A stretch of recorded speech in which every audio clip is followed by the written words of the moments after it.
स्वागत है आप सभी लोगों का हमारे YouTube चैनल मैग्नस अपस्किल में।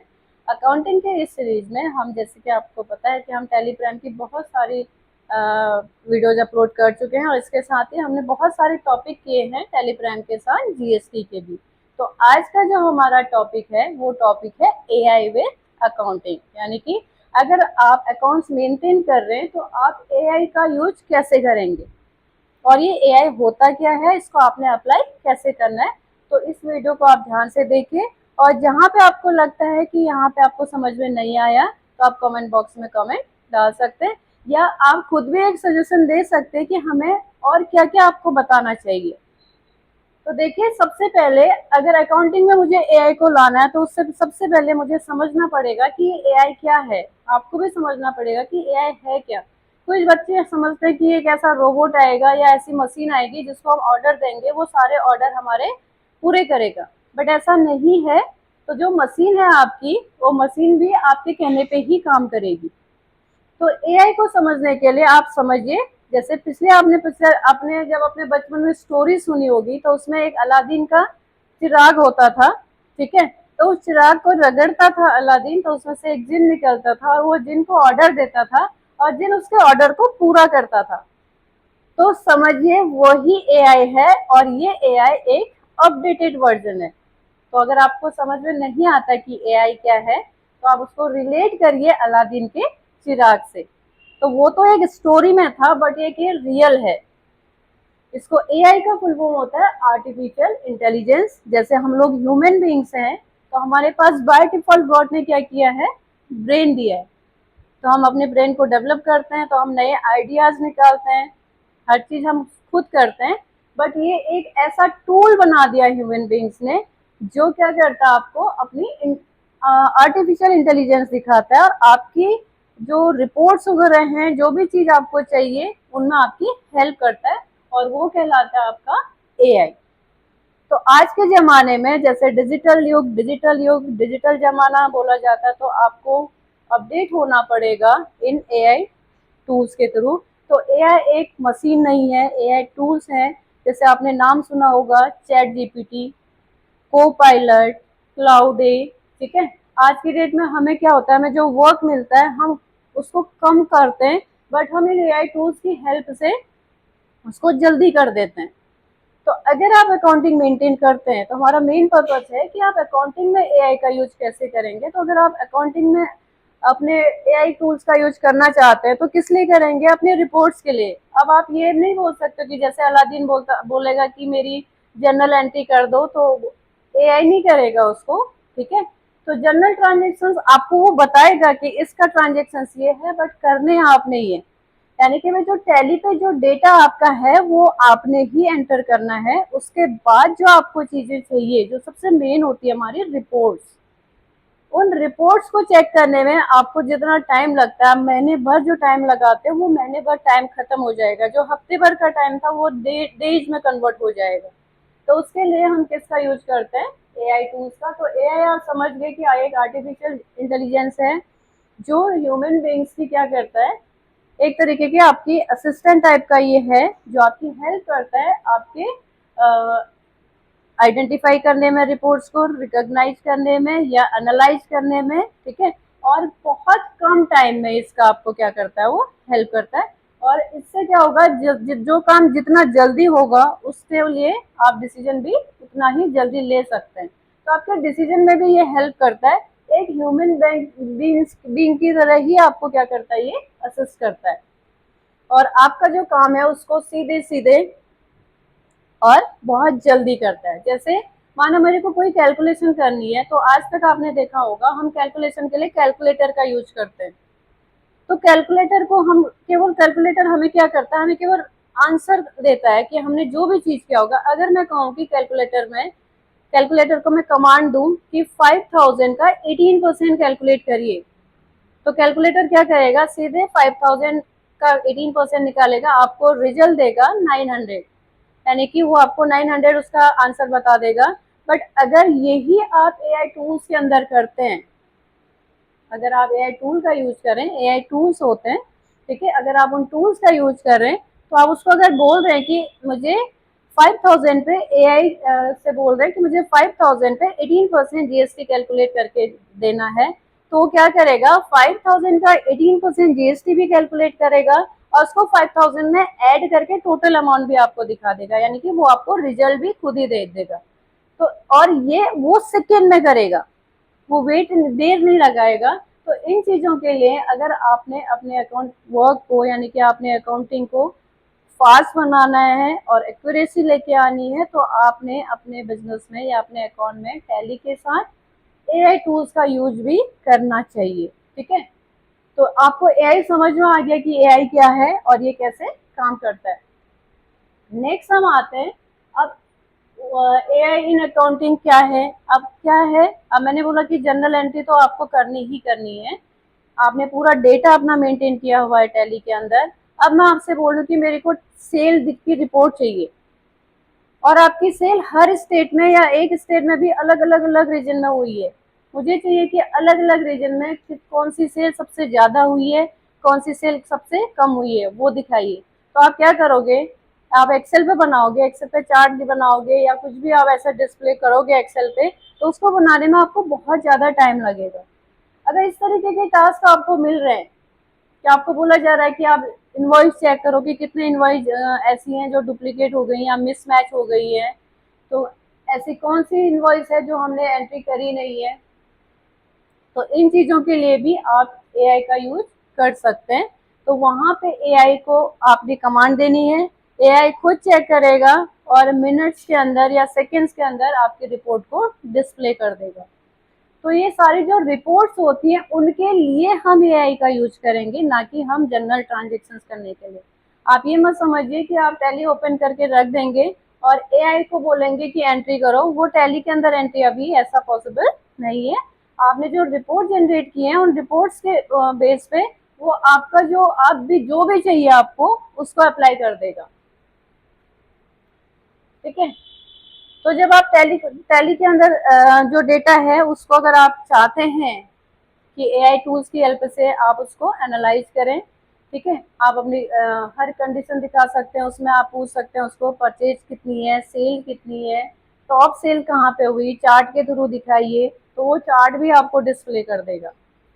बैंक रिकन्सिलेशन स्टेटमेंट आपने बनानी है, तो बैंक रिकन्सिलेशन में आपके बैंक भी मैच करा के दे देगा कि कौन कौन सी ट्रांजेक्शन्स आपके मैच हो चुके हैं और कौन कौन से ट्रांजेक्शन्स आपके रिकन्सिलेशन स्टेटमेंट पे जाएंगे, उनको भी वो हाईलाइट कर देगा। बट इसके लिए आपके पास एआई टूल्स होना चाहिए। एआई टूल जैसे मैंने बहुत बोला कि बहुत सारे एआई टूल्स होते हैं, जैसे चैट जीपीटी हो गया, को पायलट हो गया, को पायलट आपने नाम सुना होगा, ठीक है, क्लाउडे आपने नाम सुना होगा। आप प्रेजेंटेशन अगर वगैरह आप बनाते हैं तो कैनवा एक आपने वीडियो एडिटिंग वाले आप देखा होगा कि बहुत सारे ऐसे एआई टूल्स हैं जिनकी हेल्प से आप ये सारी चीजें कर सकते हैं। अब मैं आपको प्रीफर करूंगी कि अगर आप अकाउंटिंग के साथ एआई का यूज करना चाहते हैं तो आप को पायलट का यूज करें, क्योंकि को पायलट का यूज आप कहाँ पे करेंगे, एक्सेल पे। तो एक्सेल पे यूज करने के लिए आपको कुछ चीज़ों को ध्यान में रखना होता है और समझना होता है कि एक्सेल में आप एआई का यूज कैसे करेंगे। तो सबसे पहले हम जानते हैं कि एक्सेल है क्या। एक्सेल एक आपकी क्या होती है, कैलकुलेशन शीट होती है जहाँ पे आप अपना मैक्सिमम अकाउंट मेंटेन करते हो नॉर्मली, वहाँ पे फॉर्मूले अप्लाई आप करते हो और फॉर्मूले के बेस पर आप रिजल्ट निकालते हो। तो माइक्रोसॉफ्ट ने क्या किया, उसको डेवलप किया और उसमें एक माइक्रोसॉफ्ट ने अपना निकाला 365। ये 365 क्या है, ये एमएस ऑफिस का 3 जैसे वर्जन होते हैं ना उसके एप्लीकेशंस के, वो ये एप्लीकेशन है। और ये एप्लीकेशन अप्लाई होती है एमएस वर्ड के लिए, एक्सेल के लिए, power point, outlook, one drive, team, one note और शेयर पॉइंट के लिए आप इस माइक्रोसॉफ्ट 365 का यूज कर सकते हैं। और ये क्लाउड सर्विस है, यानी कि क्लाउड सर्विस का मतलब है यह आप ऑनलाइन एक्सेस करते हैं इसको, बाय आपको करना पड़ेगा। अगर आप अभी नॉर्मल अपने सिस्टम पे जाएंगे और एक्सेल को ओपन करेंगे या किसी भी सॉफ्टवेयर अपनी एप्लीकेशन को ओपन करेंगे तो वहाँ पे आपको को पायलट का ऑप्शन नहीं दिखेगा। तो को पायलट आपको कहाँ मिलेगा, इस तरीके का आपका फॉर्मेट उसका लोगो बन के आता है और किसके अंदर आपको मिलेगा, वो MS 365 के अंदर।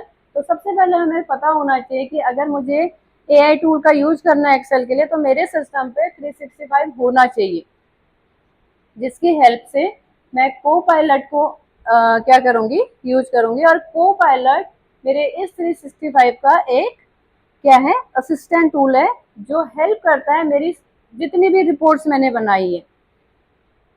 तो ये था आपका 365। बट अगर आप MS 365 को अपने उसमें लॉग इन करना चाहते हैं, मैंने बोला क्लाउड बेस्ड सर्विस है, ठीक है, तो ऑनलाइन ही आपने एक्सेस करना है, तो इसके लिए आपको चार्ज पे करने पड़ेंगे। अभी ये फ्री में नहीं होता, तो अगर आप देखेंगे तो फ्री में करना चाहेंगे तो फ्री में नहीं होगा, बट कुछ होते हैं जो फ्री में भी अप्लाई कर सकते हैं। बट अभी हम यहाँ पे प्रॉपर तरीके से अगर मैंने कोई काम करना है तो मुझे फ्री की तरफ नहीं, मुझे क्या करना चाहिए, उसके सब्सक्रिप्शन लेने चाहिए।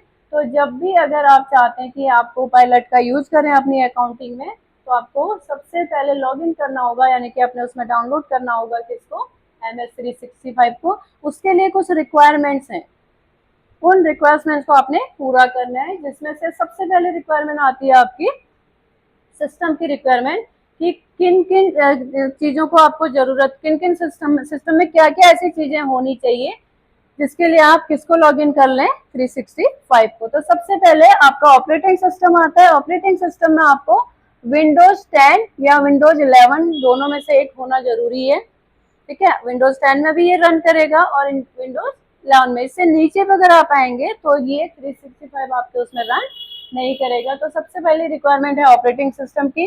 फिर प्रोसेसर में आपको कितना चाहिए, 1.6 गीगाहर्ट्ज आपको क्या चाहिए, मिनिमम रिक्वायरमेंट है, और रिकमेंडेड रिक्वायरमेंट है 1.8 गीगाहर्ट्ज। और ऐसे आपकी रैम 4 GB और 64 बिट होनी चाहिए, और 8 GB तक रिकमेंडेड आप कर सकते हैं, ठीक है। स्टोरेज इसकी 4 GB फ्री डिस्क स्पेस होना चाहिए, तभी आपका 365 बहुत अच्छे से काम करेगा। तो जब भी आप 365 को अपने उसमें रन कराएं, यानी कि लॉग इन करें या इसका सब्सक्रिप्शन लें, तो वहाँ पे आपको ध्यान रखना है, सबसे पहले आप अपने सिस्टम की क्या देखें, रिक्वायरमेंट देखें, और रिकमेंडेड आपकी जो स्टोरेज है वो 10 GB फ्री कैसे ज़्यादा होनी चाहिए, ठीक है। तो ग्राफिक और इंटरनेट होना कंपलसरी है, बिना इंटरनेट के आपका ये रन नहीं होगा, क्योंकि मैंने बोला क्लाउड बेस्ड का मतलब है कि ये आपका इंटरनेट के थ्रू ही क्या होगा, रन होगा। तो ये आपकी सिस्टम की रिक्वायरमेंट है। और अगर आप चाहते हैं कि आप इसका सब्सक्रिप्शन लें, तो ये मंथली भी आप ले सकते हैं और ईयरली भी ले सकते हैं, इसके अलग अलग चार्जेज हैं। अगर आप पर्सनल यूज के लिए ले रहे हैं तो इसका 4899 पर ईयर के लिए है, और 409 पर मंथ के हिसाब से। अगर मंथली आप ले रहे हैं 409 रुपए का आपको प्लान लेना है, अगर पूरे साल भर के लिए आप लेते हैं तो आप 4899 यानी कि 5000 तक का सब्सक्रिप्शन इसमें आपको मिल जाएगा। ये पर्सनल के लिए होगा। अगर आपने फैमिली प्लान लेना है तो 6199 का आपका फैमिली प्लान आएगा, और 517 का पर मंथ आएगा। अगर आप बिजनेस बेसिक बिजनेस के लिए प्लान लेना चाह रहे हैं तो 2160 का आपका पर यूजर ईयर के हिसाब से होगा। आप जितने यूजर्स लेंगे उतना मल्टीप्लाई होते जाएगा। और पर मंथ अगर आप ले रहे हैं वो 180 रुपीज पर मंथ के हिसाब से, पर यूजर के हिसाब से आपको क्या होगा, चार्ज होगा। और इसी तरीके से आपका स्टैंडर्ड बिजनेस के हिसाब से अगर आप ले रहे हैं तो 7920 पर यूजर पर ईयर आपको चार्जेस पे करने होते हैं। और अगर आप मंथली ले रहे हैं तो 660 आपका पर यूजर पर मंथ चार्ज होगा। अगर आप बिजनेस प्रीमियम प्लान लेना चाहते हैं तो 15,360 पर यूजर पर ईयर होगा, और 1280 rupees per user per month होगा। तो ये आपकी रिक्वायरमेंट है कि आपका सिस्टम में ये सारी चीजें होनी चाहिए, और इस तरीके से आप कोई भी प्लान आप ले सकते हैं। वो आपके डिपेंड करता है आपके बिजनेस पे। तो अगर आपने ये सारी चीजें फुलफिल कर दी तो आपके उसमें क्या होगा, आपके उसमें 365 रन करना स्टार्ट कर देना है, यानी कि आप लॉगिन कर सकते हैं। अब लॉगिन कैसे करेंगे, लॉगिन करने के लिए आपको एक ईमेल आईडी चाहिए। जैसे आप नॉर्मली हर किसी ऐप को अगर आप डाउनलोड करते हैं तो डाउनलोड करने में आपका ईमेल आईडी पूछता है, तो आप कोई भी आईडी को ले सकते हैं।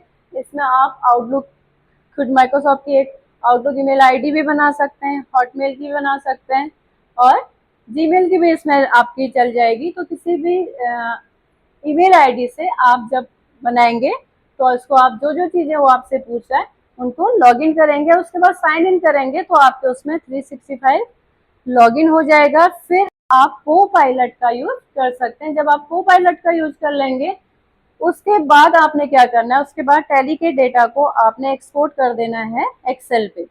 तब आप एक्सेल पे एक्सपोर्ट करेंगे।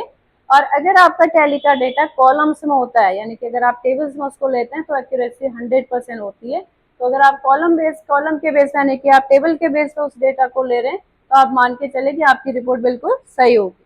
अब आपका डेटा आ चुका है एक्सेल पे। एक्सेल पे आने के बाद आपने क्या करना है, को पायलट पे क्लिक करना है। तो जैसे आप चैट जीपीटी से पूछते हैं वैसे ही को पायलट का ऑप्शन खुल के आता है। तो अब आपने जो भी पूछना है उससे, जो भी काम करवाना है, यानी कि ये अलादीन का चिराग आपके पास है। अब आप क्या करेंगे, जो भी इससे क्वेश्चन पूछेंगे ये उसका आंसर आपको देगा, बट क्वेश्चन आपको पूछना है, उसको नहीं। आपको जो भी चीजें चाहिए, जैसे अगर मुझे चाहिए कि यहाँ पे मुझे क्या करना है, मैंने अपना डेटा दे दिया, मैं चाहती हूँ कि मुझे पूरी डेटा को समराइज करना है। फिर कैटेगरी वाइज मैंने क्या करना है, सेल निकालना है, और उस सेल को मैंने बाय रीजन क्या करना है, चार्ट के थ्रू दिखाना है। और टॉप 5 प्रोडक्ट बाय सेल्स, यानी कि मुझे दिखाना है कि टॉप 5 जो प्रोडक्ट जो सेल हुए उनको ढूंढे, ठीक है। और हाईलाइट करें जो हाईएस्ट सेल मेरी हुई है टेबल के अंदर, जो सबसे ज्यादा सेल हुई है उनको हाईलाइट करें और कैलकुलेट करें एवरेज सेल। तो ये जितनी भी चीजें मेरे को चाहिए, आपको इस को पायलट के अंदर प्रॉम्प्ट देना पड़ेगा। प्रॉम्प्ट का मतलब आपको लिखना पड़ेगा कि आपको ये चाहिए। जैसे आप चैट जीपीटी पे या किसी और पे देते हैं कि आप पूछते हैं कि मुझे ये करना है कैसे करूं, तो वैसे आप इस को पायलट का भी यूज करेंगे। बट यहाँ पे हम अकाउंटिंग के लिए आ रहे हैं, तो आप जो जो चीजें चाहिए, बट आपके पास वो रिपोर्ट होनी चाहिए जो आप प्रॉम्प्ट दे रहे हैं। प्रॉम्प्ट मेन होता है, जो भी आपने लिखा होगा उसके हिसाब से वो रिजल्ट देगा। वो अपने मन से कुछ नहीं देगा, बट उसमें बहुत सारी चीजें वो ऐड करके जरूर देगा, आपको सजेशन भी देगा, आपको बोलेगा भी कि आप ऐसा भी कर सकते हैं, बट तभी करेगा जब आपने प्रॉम्प्ट दिया। अब मैं सिंपल सा ये प्रॉम्प्ट को पायलट के पेन पे लिख दूंगी और मेरी रिपोर्ट्स के बेस पे को पायलट मेरी 1 बाय 1 सारी क्या करेगा, समराइज कर देगा, एनालाइज कर देगा, ऑटोमेट कर देगा। जिसको चार्ट्स में दिखाना है, जैसे मैंने बोला सेल्स बाय रीजन, तो उसको चार्ट में प्रोडक्ट कर देगा। टॉप 5 प्रोडक्ट सारे के सारे इकट्ठा दिखा देगा। जिसको आप मे भी हफ्ता लगाते हैं वो कुछ ही मिनटों में आपका को पायलट करके दिखा देगा। इसीलिए हमेशा अकाउंटिंग के साथ आप सीखिए कि आपने एआई को भी कैसे चलाना है। अब इसी तरीके से देखिए, अब स्कूटनी करनी है मैंने लेजर्स की, अब मुझे छांटने हैं लेजर्स, तो भी मुझे बहुत टाइम लगेगा, क्योंकि अगर आपका डेटा बहुत ज्यादा है, पूरे ईयर का डेटा है या कुछ मंथों में बहुत सारा डेटा आपके पास है, तो पॉसिबल नहीं है कि आप एक ही दिन में सारा काम कर सकें। तो आप सीधे सीधे डेटा को फिर से एक्सपोर्ट करिए टैली प्राइम से, कहाँ पे, एक्सेल पे, और को पायलट को ओपन करिए, ठीक है। तो को पायलट को ओपन करने के बाद, क्योंकि मैं को पायलट इसलिए फोकस कर रही हूँ, मैंने आपको 365 के बारे में बताया, इसका मतलब है कि आपने अगर वो लॉगिन कर लिया है, यानी कि आपने उसको सब्सक्रिप्शन चार्जेस ले लिया है, सब्सक्रिप्शन ले लिया उसका, तो आप को पायलट का यूज करेंगे, क्योंकि डेटा मेरा एक्सेल पे है, मुझे चैट जीपीटी या जेमिनाई पे जाने की जरूरत नहीं है। तो सेम प्रॉम्प्ट दूंगी कि मुझे चाहिए क्या, मुझे ये चीजें चाहिए, मुझे जैसे अनयूजुअल ट्रांजेक्शन देखना है, डुप्लीकेट ट्रांजेक्शन देखना है, जो पोस्टिंग एरर हुई है वो चेक करना है, तो मैं उसको पायलट को सेम वही लिख के दूंगी कि मुझे ये चीजें इस रिपोर्ट्स में चाहिए। तो 1 बाय 1 आपका सारा का सारा क्या दिखा देगा, वो आपकी रिपोर्ट को एनालाइज करेगा, उसके बाद आपके डुप्लीकेट एंट्रीज दिखा देगा, अनयूजुअल ट्रांजेक्शन दिखा देगा, नेगेटिव जितना भी है बैलेंस, अगर कहीं पे माइनस में अगर आपका जा रहा है, नेगेटिव का मतलब आपका माइनस में कोई अमाउंट जा रहा है या कोई स्टॉक जा रहा है, उसको भी दिखा देगा। और अदर ऑब्जर्वेशन का मतलब है कि उसके बाद भी वो आपको कुछ रिमार्क देगा, ठीक है। तो इस तरीके से आप किसी भी लेजर्स को आप स्क्रूटनी कर सकते हैं। अगर आपने कोई एमआईएस रिपोर्ट बनानी है, ठीक है, तो उसके लिए भी आप किसी भी एआई टूल का यूज कर सकते हैं। अगर आपके पास 365 है तो आप को पायलट का यूज कर सकते हैं।